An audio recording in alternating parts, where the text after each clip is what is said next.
Bethlehem, that single word brings forth a flood of images. The Christ child in a manger, Mary, Joseph, the shepherds, and the three kings. We forget that the event took place in a town teeming with humanity. Bethlehem was crowded with Jews called there for Caesar's tax rolls, shopkeepers and citizens, Roman soldiers and bureaucrats filled the streets. What did they know of the miracle in the stable?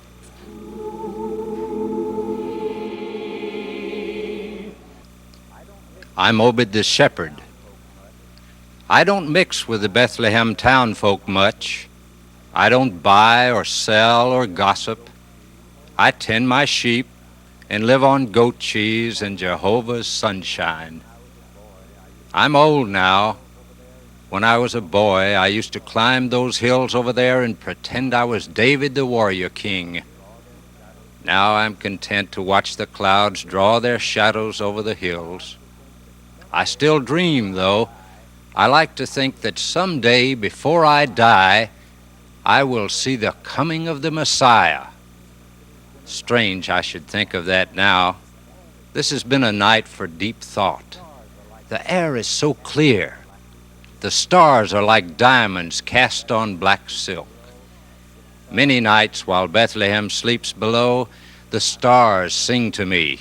Forgive me, I'm an old shepherd and maybe too long a hermit, but tonight the voices seem closer to the earth. And that star over the town calls to me. I think Jehovah has touched this night with wonder.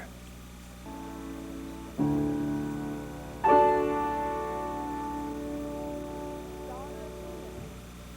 Rachel, daughter of Enoch. He and I traveled from Canaan to Bethlehem. My father lived here, but when my mother died, we left everything, house, cattle, everything, and went to Canaan. Bethlehem holds bitter memories for him, but Caesar ordered, and here we are. It must be nearly dawn now, and I've hardly slept at all. I was so weary from the journey last night that when we arrived at my uncle's house, I could have slept on the doorstep. I should be tired now, but somehow the miles and the weariness were swept away. I was awakened by a light pouring through the window. It wasn't the flickering orange light of a torch. It was silver, or maybe blue, not like any light I've ever seen. I looked up, and the light formed a column that reached from the earth to a star. It seemed the brightest at the end of the street, at a stable. Suddenly, I was conscious of singing. It wasn't like the humdrum chant of the elders. It was a high, golden sound. It seemed to come from nowhere and everywhere. I heard it in my mind as well as in my ears. I don't remember the words. There may have been no words. It was a song of joy and praise and love. I am Enoch of Canaan. I too heard the song. My daughter woke me and the singing filled the room. At first I thought I was dreaming, but when my feet touched the cold stone floor, I knew the light and the song of praise were real.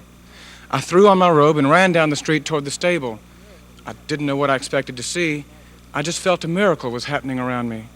The night was charged with the presence of Jehovah God, and I heard myself praying as I ran.